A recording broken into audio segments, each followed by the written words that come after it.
So you gotta love, winter in Canada where the moment it strikes 4 o'clock, it turns into midnight. So please excuse the kind of rigging I had to do in terms of the lighting. Because when I do this, you're going to be able to see all the different ring lights and whatnot that I've got to help illuminate me. So I'm going to do my best to not make it as obvious by kind of keeping my eyes down a little bit more so it glares off the glasses. But yeah, anyway, I've been loving some neo-prog lately. Yesterday I did Galahad, and today now we're doing another neo-prog outfit. And yeah, let's just dive into it.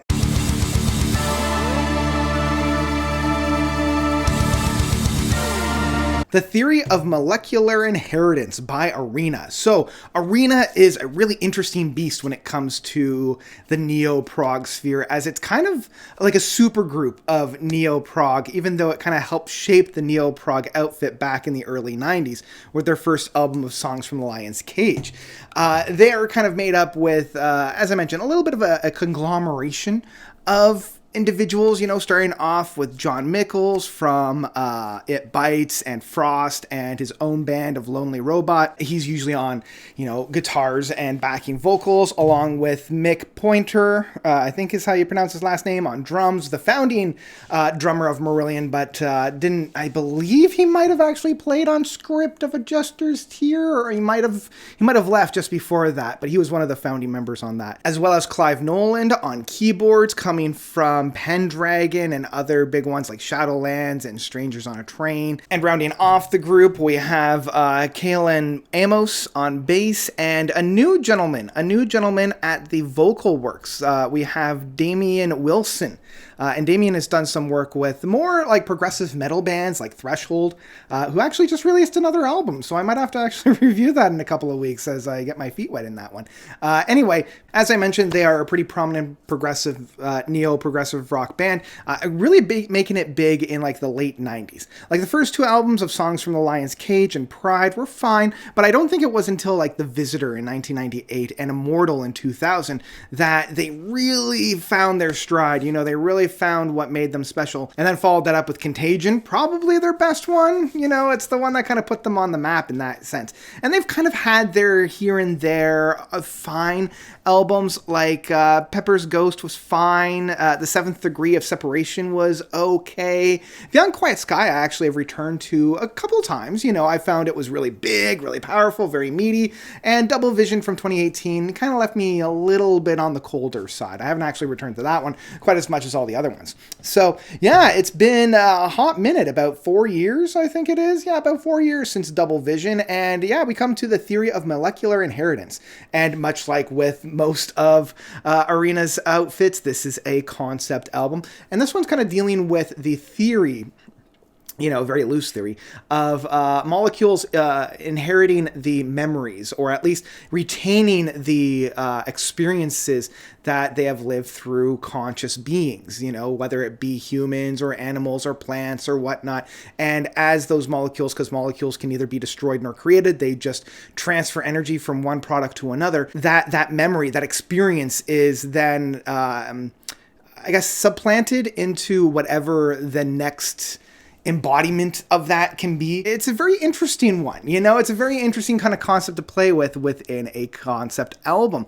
And we see this quite well presented in a number of tracks, such as Time Capsule, 21 grams, being that, when you die, your body supposedly loses 21 grams, and people thought for the longest time that, that was the weight of the soul. As I mentioned, it's a very interesting route for a concept album. It kind of reminds me of like Ariane's The Theory of Everything, where you're taking a really scientific approach to an art form. And I wonder why more progressive rock bands don't do this. I mean, it's a little bit harder to put music to science, but, you've got such a plethora of things to play with, equations and theories and things like that. So in terms of like the concept, I've been having a lot of fun really diving in and really like getting my teeth into it. And I will say, right from the get-go, I want to talk about the musicians on here, because I think the musicians and the musicianship really needs to be applauded, because, this is some of the best work that I've heard from these guys, probably since Immortal. Damian Wilson's vocals on here, because he is the new guy.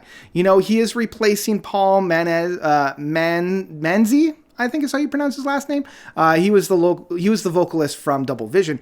But you can see that Damien has a little bit more of a storyteller aspect within his vocal works, which really helps the album as a concept album. You know, you can follow along with the story a little bit more and the concepts that these boys are playing with. John Mitchell's on the guitar is doing a brilliant job of commanding that really rocking edge that he can bring to the table, and he really is allowed to let loose on multiple tracks on here. I mean, right from the beginning, the original track of Time Capsule starts off with this really powerful and very meaty guitar lick, this really big like bum bum bum bum bum bum bam, and throughout this there's like this dual aspect that we have from John Mitchell's as well as Clive Nolan on the keyboards. And the two of them do a fantastic job of sharing the limelight, of sharing the baton back and forth. And we see this very much on the latter half of the album, on Under the Microscope and Interrogation. These two tracks are probably my two favorite tracks off of this album.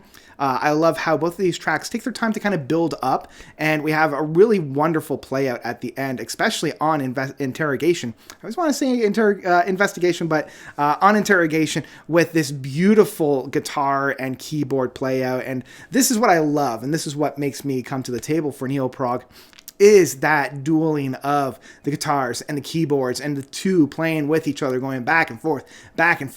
And it provides some of the best music that this band has had to offer so far. And along with that, I also want to shout out Kalen and Mick. Kalen on the bass has such a powerhouse on here. He really is allowed to shine, especially on the second track of The Equation. I've already mentioned 21 grams, but even the fifth track of the, oh boy, we're going to try this one, the Heligenstat Legacy. The Heligenstat Legacy? Oh boy. They don't make it easy for me, that's for sure. His bass is rooted in a lot of these, and it's not just following John Mitchell's, guitar work. He's not just playing harmonies in his sense. He's allowed to really play out his own aspects on there. And Mick Pointer on the drums, he has a commanding job to try to keep time. And the one thing that I also really like about Arena is they were really sharp and really dark and really heavy for a neo-prog group right from the beginning. Like neo-prog within the later 2000s started to go pretty dark and pretty heavy, especially with bands like Pendragon and Frost and whatnot, but I feel like Arena was kind of at that cutting edge even before this, and man, Mick's playing style kind of doubles down on that and makes it very heavy and very hard-hitting right from the beginning. In terms of criticisms of this album, I will say that it is a little long, just over the hour mark, but I think that also plays to its strength, and this is one of the very, very few albums I will actually say that I appreciate the fact that it's a little bit longer because of how dense this album is. This is an extremely dense album, and it's one of those prog albums that I gush about and I love, because upon the first maybe 2, 3, or even 4 listens, I wasn't all that invested in it. I was like, I don't feel all that connected with it. There's nothing really here to grab onto. I'm not really getting it. That's not completely immediate. Like, these songs for sure are not immediate outside of maybe Time Capsule and Interrogation. A lot of these tracks are not immediate, and it takes quite a while for you to understand like what they're getting at, what's going on here, because of how dense the music is. And it isn't until maybe about the 12th, 13th, or 14th listen that things start to come about. You're starting to hear some of the themes that are getting reprised later on in the album. You're starting to feel the atmospheres and some of the more intrinsic layering that they have on here. I mean, there's a lot of nooks and crannies to get lost in. So this is definitely one of those albums that you need to have time for. You need to be able to invest in to get the proper listening out of it. As I mentioned, when I first sat down to listen to it, I was disappointed, especially after Galahad, which was so immediate. It was so apparent. It was so tangible right from the first listen, that this one was a stark 180. It was a lot more dense. It took a lot more time, and it wasn't until about a dozen listens under my belt that I started to really get into it and really find some of those really tasty nooks and crannies within it. In the end, this album was a really good treat and a really good delight, if I'm being honest. There are, as I mentioned, still some drawbacks of it. A lot of people might not necessarily appreciate the fact that they have to spend so much time with this album to get it out. A lot of the concepts on this aren't completely apparent as well. Sometimes the songs don't really reinforce the concept of the album as well. Like Pure of Heart and Part of You and Life Goes On. They they kind of have more of the emotional core of this album, but I do feel as though these are the tracks that kind of start to lose the thread and lose the through line, especially on Confessions, the fourth track. You know, some of the smaller tracks on here, I'm not as invested in, and I'm not as excited about, but man, if you put in the time, you will be rewarded with this album. So, yeah. It's for that reason, even though it's a little bit of a mixed grab bag for me, that I will say The Theory of Molecular Inheritance by Arena is one that I would absolutely download. You know, it's one to definitely have on your computer. It's something to come back to. I know I will be coming back to this one probably a little bit more than I think their last handful of albums. Like, there's a lot more on this album. It's kind of like in the same vein as like The Unquiet Sky, where I really wanted to dive back into, but not so much as like the Seventh Degree of Separation, Pepper's Ghost, or Double Vision, where I wasn't all that interested in, even after, you know, about a dozen listens under my belt. But yeah.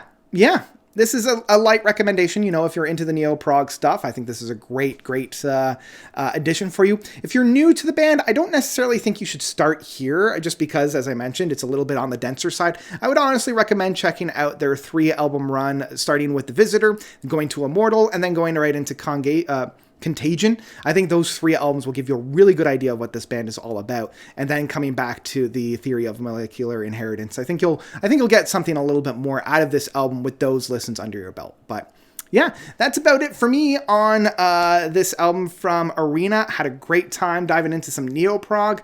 2022, I almost said 2012. 2022 has been great for progressive rock, but we haven't had a whole lot of neo-prog. So I'm glad to see that Arena's still flying that flag pretty proudly, and I'm glad to dive into it. So that's about it for me. What did you guys think about this album? Have you given it a listen? Do you love it? Do you hate it? Whatever you thought, please let me know by commenting down below.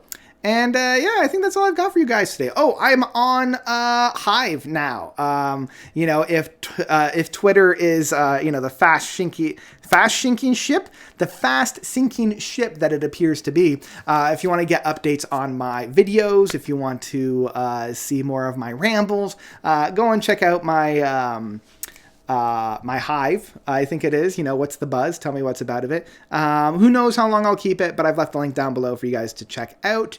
And yeah, I think that's going to be about it for me today. Thank you all so much for watching. As always, you guys are definitely the best. And until next time, notes out.